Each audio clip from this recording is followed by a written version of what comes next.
Meus amados irmãos, a paz do Senhor. Já estava com saudades, estamos aqui de volta pela CEADEB TV Oficial e pela Rádio Vox 105.9 para estudarmos mais uma lição da Escola Bíblica Dominical. Essas lições, elas são produzidas pela CPAD, Casa Publicadora das Assembleias de Deus do Brasil.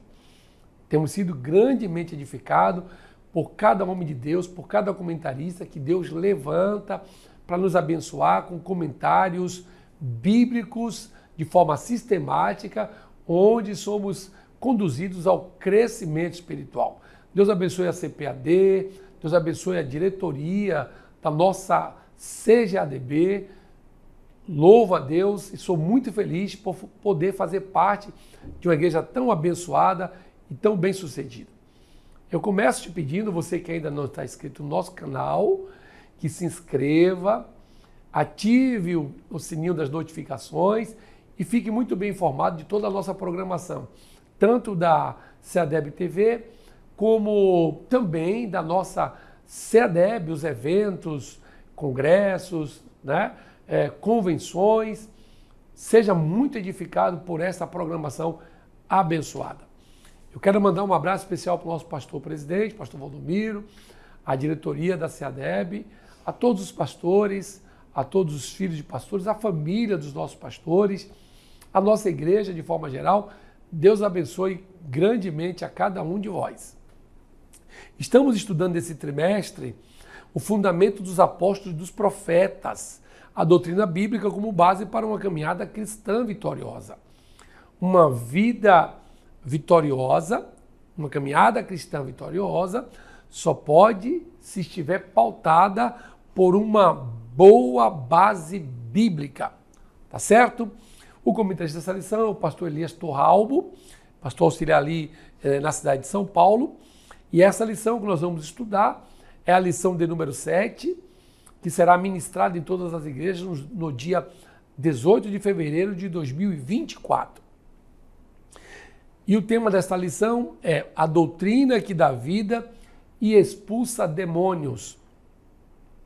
O nosso texto principal encontra-se no livro de João, no capítulo 10, versículo 9 e 10.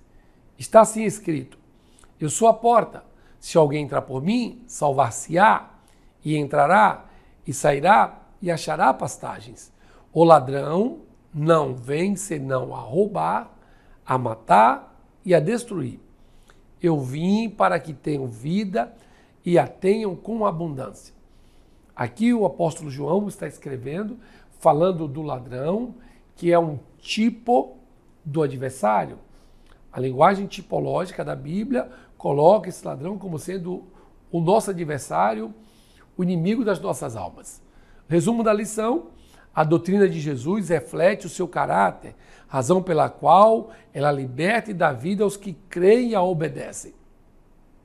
Nós temos 3 objetivos básicos para esta lição.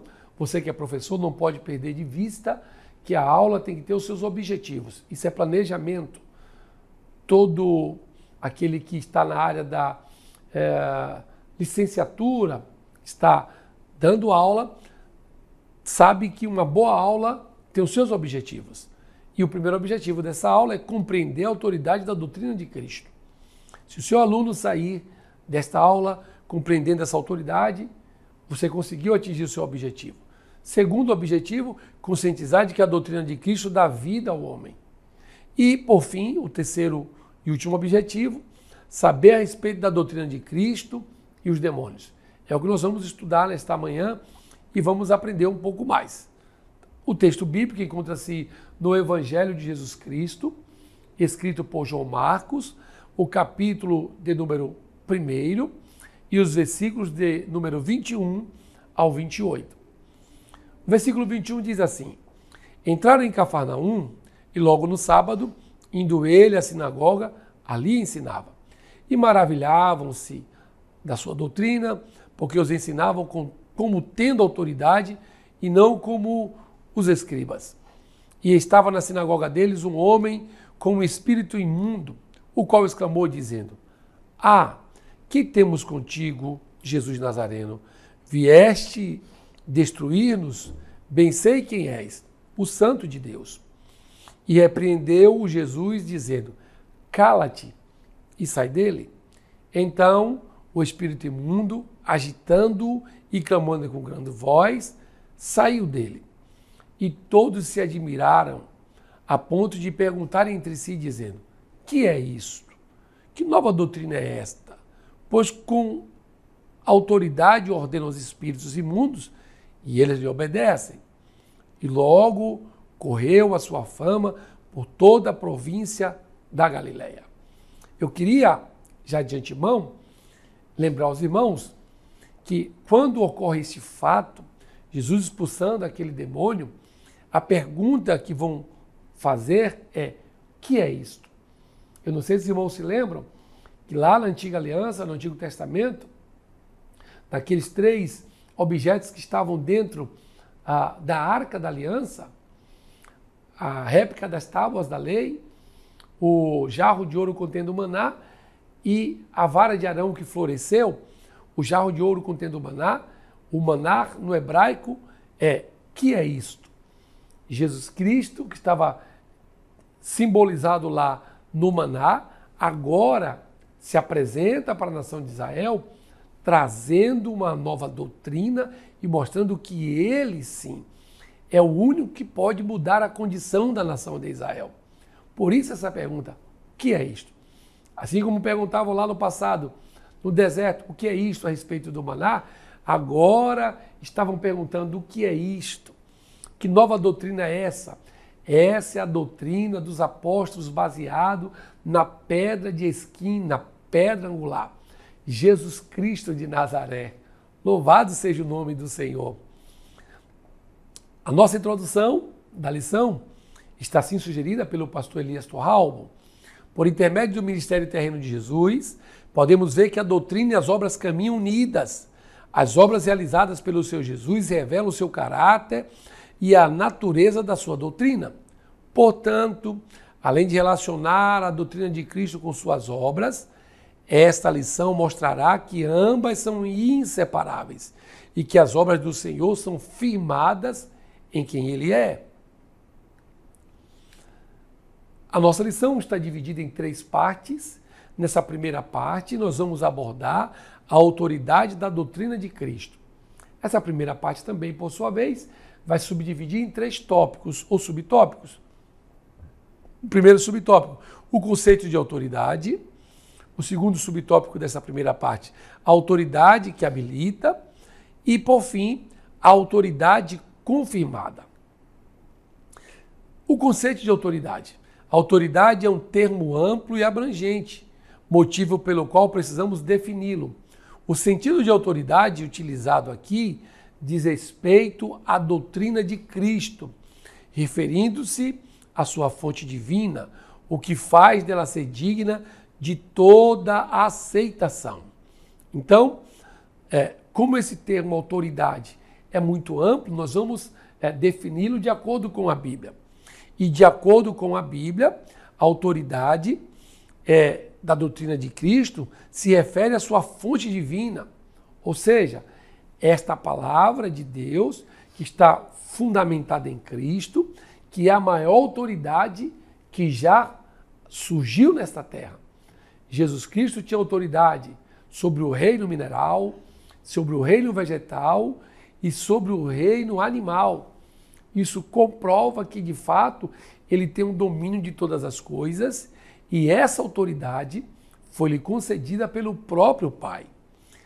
Quereis vós também retirar-vos? Pedro então disse: Senhor, para quem iremos nós? Tu tens as palavras de vida eterna. Pedro estava afirmando a autoridade da doutrina que procede de Jesus. Portanto, a autoridade da doutrina de Cristo está relacionada ao fato dele ser Deus e a fonte de toda a autoridade.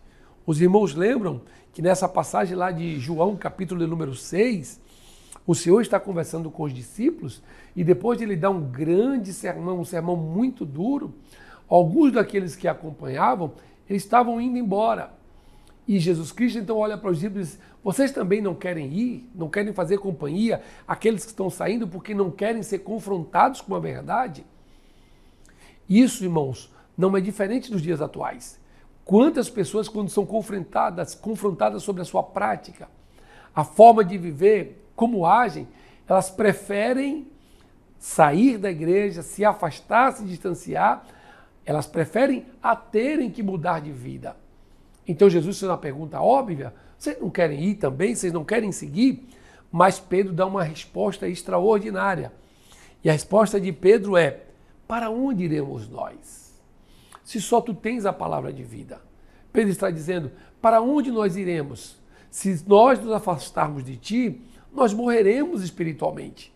O homem só pode estar vivo espiritualmente se estiver em Cristo Jesus, se estiver se alimentando da sua palavra, se estiver praticando a sua palavra. Fora disso, ele está morto. E eu lembro aos irmãos que a morte espiritual é muito pior do que a morte física. Porque alguém pode ter morrido ontem ou hoje, mas ele morreu fisicamente, mas espiritualmente ele está vivo em Cristo Jesus. Ele apenas voltou para os braços do Pai. Mas tem pessoas que estão mortas espiritualmente e que se hoje elas vierem a morrer, elas vão estar cada vez mais distantes e não vai ter uma outra oportunidade. É por isso que Daniel, no capítulo 2, versículo 12, diz assim, ó, e muitos do que dormem no pó da terra e ressuscitarão, uns para a vida eterna e outros para a vergonha e desprezo eterno. Quem serão esses que ressuscitarão para a vergonha e desprezo eterno? São aqueles que morreram fisicamente e espiritualmente. Porque uma vez que chegou-se a essa condição, não tem mais nenhuma outra forma dele se aproximar de Deus. Então, o apóstolo Pedro vai dar uma resposta muito importante. Para onde iremos nós, se só em ti nós temos a vida, Jesus? A autoridade que habilita. A autoridade de Jesus tem o propósito de habilitar os seus discípulos a cumprirem a sua missão. No texto de Lucas, capítulo 9, do versículo 1 ao 6, Jesus designa os seus discípulos a representá-lo em expedições missionárias. A autoridade tem relação direta com a apresentação da pessoa de Jesus, e isso por meio da exposição da mensagem do Evangelho. Ora, o missionário que vai pregar a palavra, seja o missionário transcultural, seja o missionário local, ele tem, através de Cristo, a autoridade, a autorização para falar em nome de Cristo. Então, se eu prego que Cristo cura, eu vou orar para que Cristo cure. Se eu prego que Cristo liberta, eu vou ter que, na prática da administração da palavra, pedir para que Deus liberte e Ele vai libertar. Essa autoridade já nos foi concedida por Jesus Cristo. E isso nós não podemos negociar. Uma igreja que não mais cumpre esse pré-requisito estabelecido por Cristo, de pregar a palavra e os milagres acontecerem, esta igreja passa a ser um centro de entretenimento. E nos fica um pensamento, se esta igreja deixou de ser igreja, que tem autoridade de Deus para fazer as obras de Deus, e passou ao centro de entretenimento, ela precisa orar para que junto dela, ou vizinho a ela, não se instaure um circo. Porque na medida que isso aconteça, certamente as pessoas sairão desse centro de entretenimento para se divertirem no circo. O papel da igreja é, através da autoridade que foi concedida por Cristo, atuar como um representante legal de Cristo na terra. A autoridade é uma resolução a fim de que possamos representar uma pessoa. Razão pela qual Jesus mostra aos discípulos que eles não deveriam desfalecer quando fossem rejeitados, pois na verdade as pessoas estariam rejeitando o próprio Senhor que os enviou. Às vezes a gente vai pregar para alguém e alguém nos rejeita, mas precisamos entender que eles não estão rejeitando a mim, a Gerson, eles não estão, Tiago, rejeitando ao pastor, ao professor, ao líder, eles estão rejeitando ao próprio Deus. Eu não sei se os irmãos se recordam, mas quando Samuel estava desanimado, estava triste porque o povo estava pedindo o rei como as nações vizinhas, olha a resposta que Deus deu para ele. Samuel, não se preocupe, eles não rejeitaram a você, eles rejeitaram a mim, a teocracia, o governo que é regido por Deus. Muitas pessoas têm rejeitado esse governo de Deus, esse reino de Deus. E aí, a gente muitas das vezes se sente ofendido, mas no fundo não rejeitaram a mim, porque eu não falo de mim. Quem está pregando boas novas está falando a respeito de Cristo, está falando a respeito de Jesus.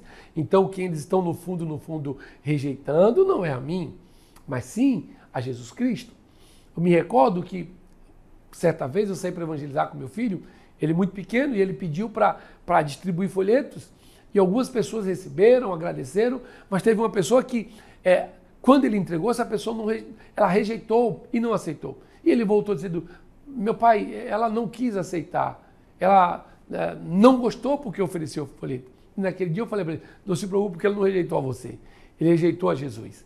E muitas pessoas têm feito da mesma forma, têm deixado de lhe receber, mas no fundo, estão deixando de receber a oportunidade da salvação, a oportunidade única das suas vidas. E é isso que nós precisamos entender. Nós estamos imbuídos de uma autoridade de Deus, que nos concedeu para que sejamos representantes dele. A autoridade confirmada. A autoridade exercida no ministério de Jesus contribuiu para que as suas palavras e ações fossem confirmadas pelo povo. No Sermão do Monte, os ouvintes disseram, pois o mestre os ensinavam com autoridade e não como os escribas. Como explica Matthew Henry, Cristo sobre a montanha mostrava mais autoridade do que os escribas na cadeira de Moisés. Observe, irmãos, que quando nós pregamos a palavra, quando nós ensinamos esta palavra com a autoridade que Deus nos garante, as pessoas percebem. Elas sabem diferenciar quando nós estamos pregando a palavra de Deus e cumprindo aquilo que Ele determinou. Quando nós fazemos isto é notório. E as pessoas percebiam porque as palavras de Jesus, elas saíam e cumpriam o objetivo. A palavra do Senhor nos garante que esta palavra não voltará vazia antes que cumpra aquilo pela qual ela foi determinada. As palavras e as ações de Cristo foram confirmadas pelo povo. O povo estava atestando que, de fato, Jesus tinha autoridade. Algumas pessoas, como no caso dos escribas, dos fariseus, nas cadeiras, nos títulos, nas posses, nas posições, não tinham a mesma autoridade com a qual Cristo tinha. E você recebeu essa autoridade de Cristo. Se você fizer como está escrito na Bíblia Sagrada, as pessoas saberão que você recebeu essa autoridade. A autoridade de Jesus faz dele digno de ser ouvido e a sua doutrina digna de toda aceitação, haja vista ser ela de natureza divina. Eu me recordo que o ano passado eu estive no presídio aqui de Salvador para uma reunião com o diretor de segurança máxima do presídio e ele me disse o seguinte, pastor, eu não frequento a mesma igreja que o senhor frequenta, eu tenho uma crença em outra divindade, mas eu não posso deixar de reconhecer o papel que a sua igreja desempenha aqui dentro. Quando os irmãos da sua igreja saem daqui de dentro do presídio, ele disse que o clima dentro daquelas celas era um outro. O semblante dos presos mudava. Por quê? Porque a palavra de Deus tem essa autoridade. A palavra de Deus liberta, a palavra de Deus transforma, ela edifica, ela santifica, ela purifica. E é esta palavra que nós estamos pregando. Estamos debaixo de uma autoridade dada pelo próprio Deus. Aleluias! Você, professor, está ministrando agora para os seus alunos, ensinando, você está ensinando com a autoridade que foi dada pelo próprio Deus. Não abra mão, não negocie. Se você fizer como a Bíblia nos recomenda, todos terão que reconhecer que você é usado e foi enviado por Deus. Já na segunda parte da nossa lição, ou segundo tópico, nós vamos abordar a doutrina de Cristo que dá vida ao homem. Esse segundo tópico também vai se dividir em 3 subtópicos. Primeiro, a morte espiritual, a vida de Cristo e a doutrina de vida. A morte espiritual. O pecado tornou a morte e os seus danos uma triste realidade. Inclusive a morte espiritual, já que biblicamente o homem sem Deus é descrito como morto espiritualmente. Aqueles que se afastam de Deus, aqueles que não querem receber a Deus, que não querem reconhecer Cristo como Salvador, eles estão mortos espiritualmente. A Bíblia assim define. Não sou eu, não é o professor, mas é a própria Bíblia Sagrada que define que quem está distante de Deus está morto espiritualmente. Nesse caso, qual o sentido da morte espiritual? Em Efésios capítulo 2, versículo 1 e 3, Paulo ensina que o homem sem Deus se encontra morto em suas ofensas, em seus pecados, em seus delitos. Isso é uma verdade? Dificilmente você vai encontrar alguém que está distante de Cristo fazendo o que é bom. Eles fazem obras que são obras mascaradas, mas que no fundo têm um duplo sentido, têm um duplo objetivo. É impossível alguém que está distante de Cristo, da oliveira verdadeira, produzir bons frutos. São frutos terríveis e que cada vez mais atestam a sua condição de pecador e de distanciamento diante de Deus. O que é o roubo? O que é o adultério? O que são os latrocínios? As mortes que têm acontecido na nossa sociedade? No fundo, são resultados, são frutos do distanciamento de Deus. Quantas pessoas envolvidas em corrupção, no toma lá, dá cá, isso é fruto de quem está distanciado de Deus. Porque alguém que está em Cristo Jesus se torna nova criatura. Essas coisas são deixadas para trás. Esse deve ser, ou essa deve ser, a postura de quem está afastado de Cristo, morta ou morta espiritualmente. Mas quem está em Cristo tem vida, e tem vida com abundância. Ora, sendo assim, a morte espiritual faz do homem um inimigo de Deus. O apóstolo Tiago, no capítulo 4, versículo 4, nos mostra que quem está morto, quem está afastado de Deus, se torna inimigo, que pratica tudo o que desonra e contraria o Senhor. E somente o Espírito pode reverter tal situação. Quando alguém se distancia, quando alguém está longe, essa pessoa se torna um inimigo. O inimigo não quer estar perto de você. Só quem gosta de andar com você são os seus amigos. E partindo desse princípio, nós entendemos que aqueles que se distanciam de Deus são inimigos de Deus. Porque vão terminar no fundo, fazendo aquilo que não agrada a Deus. Vivendo uma vida de orgia, uma vida de promiscuidade, uma vida de idolatria, e isso como resultado do distanciamento de Deus. Mas nós que estamos em Cristo somos amigos, e não há nada melhor do que desfrutar dessa amizade com Deus. Andar com Deus, assim como Enoque andou, andar com Deus como Elias andou. Observe que quem está com Deus, Deus atesta, inclusive, aquilo que ele fala. Eu me lembro agora do profeta Elias, que ele diz, olha, segundo a minha palavra, não vai chover. E Deus confirmou, por quê? Porque ele andava com Deus, ele era amigo de Deus.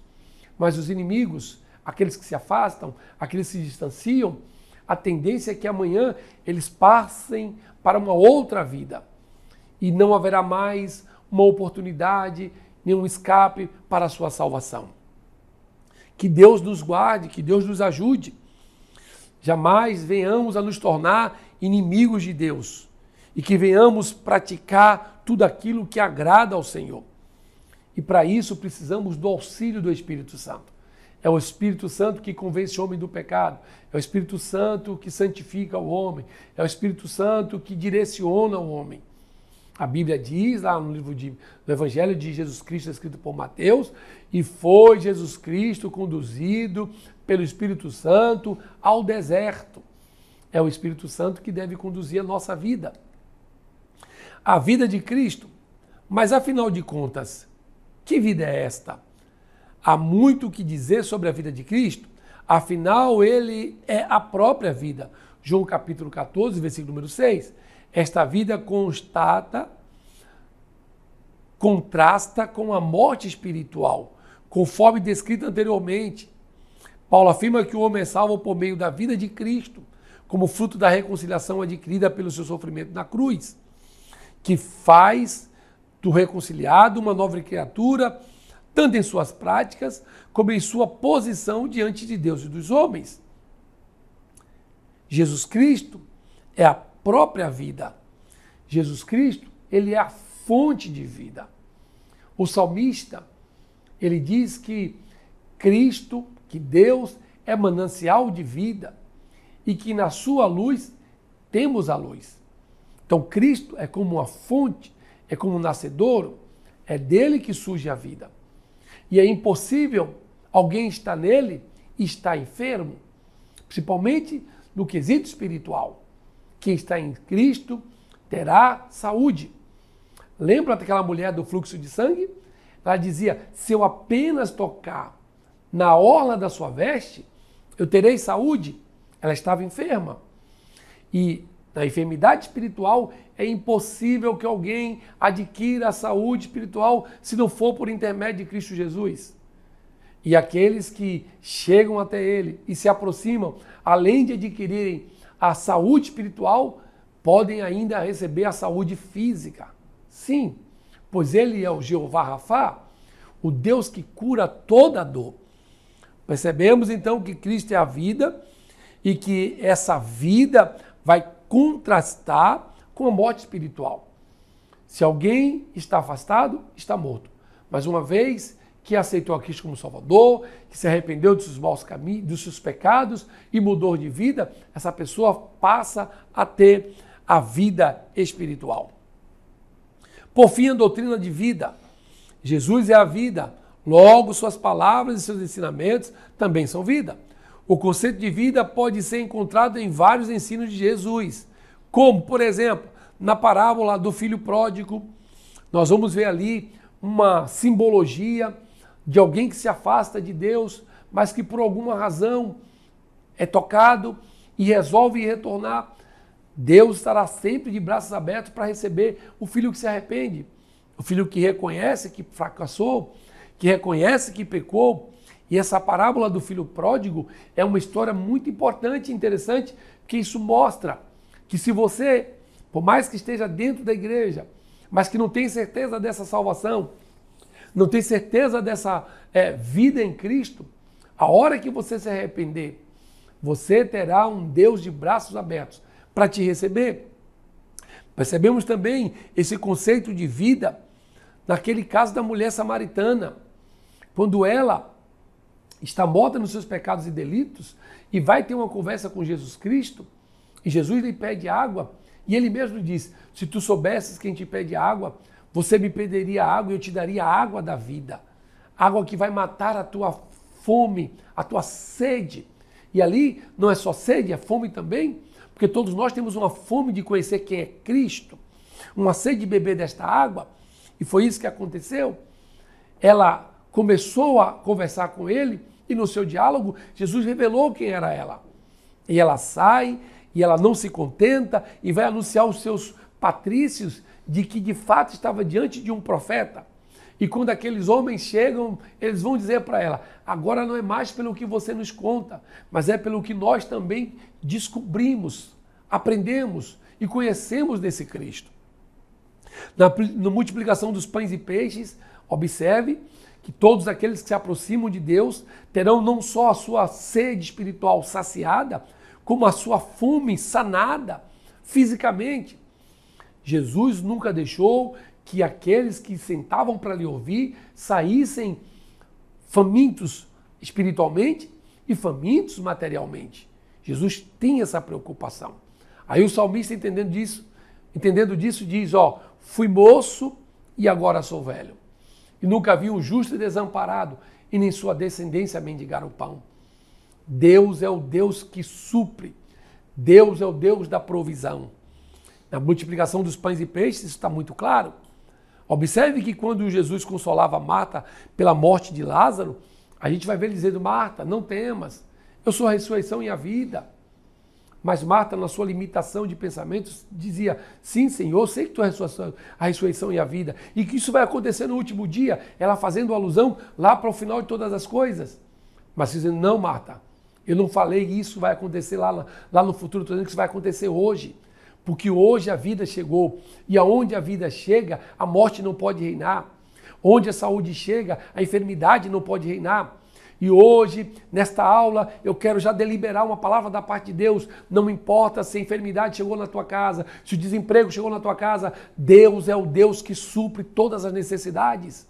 Deus é o Deus que pode mudar essa história. Aleluias! E foi isso que ele disse para Marta: Marta, eu cheguei hoje. E eu cheguei para trazer vida para o teu irmão, para trazer saúde para a tua casa. E é isso que Deus está fazendo isso na tua casa hoje, na tua vida e na tua família. Jesus disse que as suas palavras são espírito e vida. Esse texto reafirma a natureza espiritual e divina das palavras de Jesus e o fato de que as suas palavras produzem vida. As palavras, de fato, elas vão gerando vida. Eu gosto muito de fazer uma comparação com o crente com aquela passagem quando o anjo Gabriel vai à casa de Maria e diz para ela de que ela será a mãe do Salvador do mundo. E quando o anjo sauda Maria, cumprimenta Maria, e ele fala para ela o que vai acontecer, ela diz: e como se dará isso? Aí o anjo diz: o poder do Altíssimo te envolverá. Para mim, irmãos, é nesse momento, Maria fica gestante, a palavra desce pelo seu ouvido e vai gerar dentro da Maria aquele que seria o Salvador do mundo. Não é diferente quando um pecador passa pela frente da igreja e percebe que está tendo culto, uma reunião diferente, onde as pessoas não precisam de álcool, não precisam de drogas, as pessoas estão ali em um culto racional, adorando a Deus, Deus operando. Ela entra, muitas das vezes algumas estão embriagadas, outras estão cheias de entorpecentes, elas param para ouvir a palavra de Deus e a palavra de Deus entra pelo seu ouvido e dentro dessas pessoas gera uma nova criatura. A palavra de Deus é espírito e vida. E aqui só está reafirmando a natureza espiritual e divina das palavras de Jesus. É impossível alguém parar para ouvir Jesus e não ser tocado por suas palavras. E não ser transformados pelo poder que há na palavra de Jesus Cristo. Aleluias! Glória seja dada ao nome do Senhor Jesus. Chegamos então agora ao terceiro tópico da nossa lição. E nós queremos dar uma pausazinha para os nossos irmãos. Que bom tê-los aqui conosco. Muito obrigado. Vai ter, Tiago? Oh, maravilha, que bênção. Que bom tê-los aqui conosco. Já queremos agradecer a audiência dos nossos irmãos que estão nos assistindo aqui no Recôncavo Baiano, em toda a Bahia, em todo o Brasil. E eu peço encarecidamente a você que está nos assistindo que compartilhem as nossas aulas, esses momentos que nós passamos juntos, com outros irmãos para que eles sejam abençoados também, com um amigo, com um vizinho. Pega aí, aproveita, pega o link daqui da nossa aula, do CEADEB TV Oficial e compartilha com os nossos amigos, com os nossos irmãos e eles também serão abençoados por esta aula, tá certo? Se você fizer isso, Deus vai te abençoar poderosamente e grandemente. Estamos em contagem regressiva para o nosso encontro estadual da UFMADEB, que acontecerá de 28 a 30 de março. Tá pronto já, Tiago? Valeu, rapaz. Esse filho é uma bênção. Eu quero ter um filho desse, viu, irmãos? Aleluias. Então, como eu estava dizendo, de 28 a 30 de março, nós teremos o encontro da UFMADEB, lá na linda cidade de Juazeiro. Pastor Francisco, muito obrigado por nos receber mais uma vez. Pastor Francisco tem sido um pai, irmãos, para a UFMADEB, um amigo, um parceiro, um irmão, tem nos ajudado muito. Todas as vezes que fomos para as cidades que ele pastoreou, foi assim em Senhor do Bonfim, em Juazeiro, já fizemos há um tempo atrás, estamos retornando para lá, porque o apoio que ele nos dá é um apoio fantástico. Deus abençoe o pastor Francisco, continue lhe guardando, estamos orando pelo senhor, pela sua casa e pelo ministério dessa igreja tão linda e tão abençoada da cidade de Juazeiro. Deus abençoe grandemente, tá certo? Os nossos irmãos estão nos ouvindo pela Rádio Vox 105.9, aí em Cachoeira, em Muritiba, Feira de Santana, aqui em Salvador, né? Essa região metropolitana, o Recôncavo Baiano tem sido grandemente abençoado pela Rádio Vox. Deus continue abençoando. Eu quero mandar um abraço para os locutores da Rádio Vox, tá certo? O Gesiel, o Valmir Júnior, Ulisses Menezes, para Mônica Costa. Deus abençoe toda essa equipe que tem feito uma programação top, tá? Programação eu escuto diariamente. Eu baixei o aplicativo já no meu celular para estar ouvindo a Rádio Vox. Escuto no carro, escuto em casa e tenho sido edificado. E você que às vezes gosta de dormir ouvindo uma música boa, a partir das 10 horas, 22 horas, nós temos momentos de louvores ali na Rádio Vox, que são músicas abençoadas e abençoadoras, tá certo? Deus abençoe então os nossos irmãos da Rádio Vox, pastor Arilson, diretor da Rádio Vox. Deus abençoe grandemente, tá bom? Mas vamos voltar para a nossa última parte da lição, o terceiro tópico, a doutrina de Cristo e suas obras. Jesus se manifestou para desfazer as obras do diabo. Em 1 João, capítulo 3, versículo 8, ele percorreu vários lugares anunciando o evangelho do reino e fazendo bem e curando a todos os oprimidos do diabo e anunciando o evangelho do reino. Mateus capítulo 9, versículo 35. Observe que as obras de Jesus sempre estiveram conectadas à sua mensagem e aos ensinos. Jesus veio para implantar o reino de Deus no homem. E o reino de Deus nada mais é do que Deus dominando e reinando na vida do homem. Quando Deus começa a reinar na vida do homem, aquele homem que roubava não rouba mais. Aquele homem que furtava não furta mais. Por quê? Porque a sua vida agora passa a ser dominada por Jesus Cristo, pelo próprio Deus. Isso é o reino de Deus. E Jesus Cristo veio então para se opor a essas obras. Aquilo que o diabo, que é o Deus desse século, que tem cegado o entendimento dos incrédulos, segundo está em 2 Coríntios, capítulo 4, a partir do versículo 4, o Deus desse século tem cegado o entendimento, tem enganado, tem cauterizado as mentes, e Jesus veio para se opor a estas obras. Não se esqueça que o anticristo, ele se opõe a Cristo, e Cristo então está desfazendo as obras do adversário das nossas vidas, a saber, Satanás, o diabo, o inimigo das nossas almas.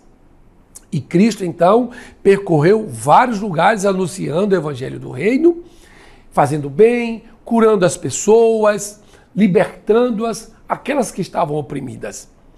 A doutrina de Cristo é ampla e tem como propósito que conheçam a Ti por ser o único Deus verdadeiro e a Jesus Cristo a quem enviaste.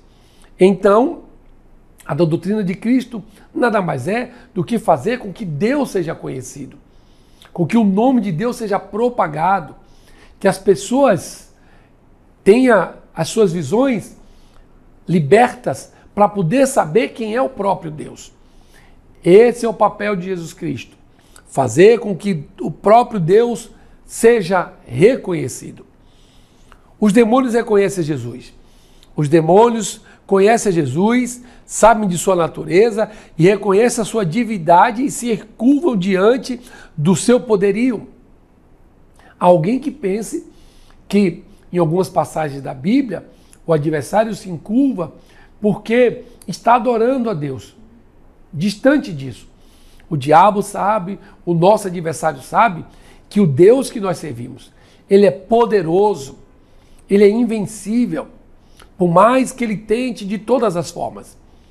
E lembre-se que o adversário tem esse papel, porque quando Jesus foi levado ao deserto, ele foi tentado em todos os aspectos, mas em tudo Jesus Cristo venceu. Ele nunca perdeu e sempre vencerá. Mas o papel do nosso adversário é se opor, e ele reconhece, ele não obedece à palavra de Deus, mas reconhece a autoridade e obedece aquilo que Deus determina. Lembram da passagem de Jó? Ele pediu permissão para tocar em Jó e Deus permitiu. Ele pediu permissão para tirar os bens de Jó e Deus permitiu. Deus só não permitiu que ele tirasse a vida de Jó. E o adversário teve que respeitar, teve que obedecer. Os evangelhos relatam que quando a legião que aprisionava e atormentava aquele homem gadareno viu Jesus de longe, se prostrou e adorou. Observe que esse reconhecimento dos demônios em relação a Jesus pode parecer um ato de adoração, mas segundo Lawrence Richards, este não foi em absoluto um ato de adoração, mas um reconhecimento forçado dos espíritos imundos. Não é porque ele queira fazer de bom grado, mas ele precisa fazer. Ele está reconhecendo que em Cristo há uma autoridade que é superior a ele, que está acima dele. Há alguns pastores e pregadores que às vezes eu vejo pregando e desfazendo o adversário e dizendo que ele é pobre, que não tem casa, que mora lá no... Enquanto ele mora, o pregador mora lá na cobertura, o diabo mora lá no subsolo. Não, amados. Nós temos um adversário que também tem autoridade, que também tem poder. Porém, o Deus que nós servimos tem todo o poder. Aleluias! E ele precisa se curvar diante desse poder e senhorio do nosso Deus, de Jesus Cristo. Então, naquela passagem de Gadara, ele não estava adorando, mas estava sendo forçado a reconhecer que, de fato, Deus, Jesus Cristo, tem autoridade superior a dele. Então, diante de um homem com a superioridade de Jesus, os demônios se submetem e respeitam tanto a Jesus como a sua autoridade. Aleluias! É esse Jesus que nós servimos. É esse Jesus que você serve. Glória seja dada ao nome do Senhor Jesus. E por fim, os demônios são expulsos. Depois de uma expedição missionária, os discípulos com entusiasmo deram o seguinte relato a Jesus: Senhor, pelo teu nome os demônios se nos sujeitam. Olha como os discípulos estavam encantados em poder dar uma ordem aos demônios e eles obedecerem. Mas os discípulos estavam corretos, pois o mestre, ao realizar milagres, inclusive libertando pessoas de espíritos imundos, mandou que os discípulos de João Batista, que estava preso, testemunhassem acerca disso. Quando os discípulos de João Batista foram procurar Jesus Cristo falou, outro sinal não haverá. Porque João tinha pedido para que Jesus desse um sinal de que ele era o filho de Deus. E Jesus responde assim, diga para João Batista que outro sinal não haverá, mas os surdos estão ouvindo, os cegos estão enxergando, os oprimidos estão sendo libertos. Então, os demônios estão reconhecendo que, de fato, eu sou Jesus Cristo, o Filho de Deus Altíssimo, o Todo-Poderoso. Embora tenha sido reconhecido pelos demônios, o Senhor Jesus não interrogou ou estabeleceu qualquer diálogo com eles. Jesus não dependia que a sua identidade fosse confirmada pelo diabo. Glória a Deus, é verdade. Tem algumas igrejas por aí que os pastores até entrevistam o demônio. Manda o obreiro ficar com o microfone na mão, Tiago, e o obreiro fica fazendo pergunta. De onde veio? Qual o seu nome? Para onde vai? Jesus Cristo nunca entrevistou demônios. A conversa era curta e grossa. Saia. Era assim que Jesus falava. Esteja liberto. Era assim que Jesus procedia. Há pessoas que querem dar ibope para o adversário. Jesus também não dependeu e nem precisou que o inimigo reconhecesse que ele era o Filho de Deus. Até porque não precisava. O diabo até que tentou fazer isso, quando ele está tentando a Jesus Cristo, aí ele diz assim, se tu és o Filho de Deus. Jesus não precisava dar nenhuma satisfação nesse quesito, até porque em versículos anteriores, lá no capítulo número 3, se não me engano, no versículo 17 do Evangelho de Jesus Cristo, escrito por Mateus, o próprio Deus, na hora do batismo de Jesus Cristo, três milagres acontecem. Primeiro, o céu se abre. Segundo, o Espírito Santo, ele se apresenta em forma corpórea de uma pomba. E por fim, uma voz brada do céu dizendo, este é o meu Filho amado. Jesus Cristo não precisou provar nada para ninguém. Não precisou provar nada para o adversário. Como nós também não precisamos.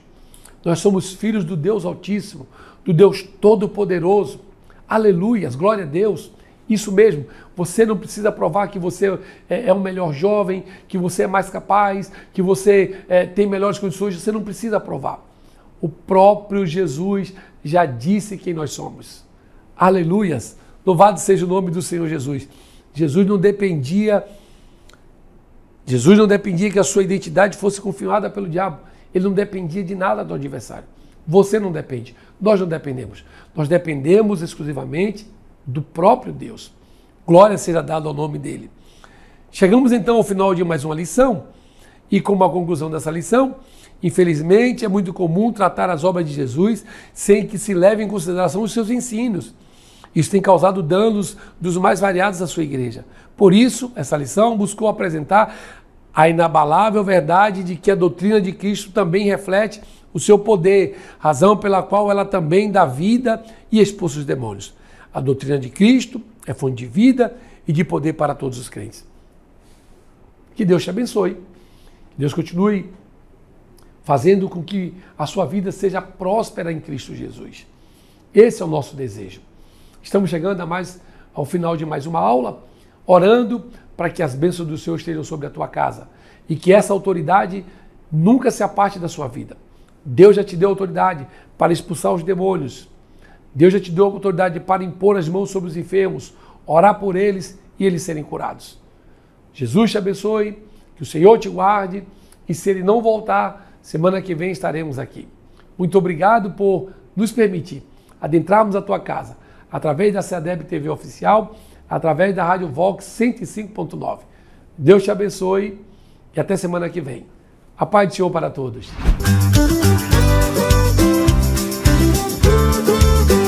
CEADEB TV, uma herança de fé pra você.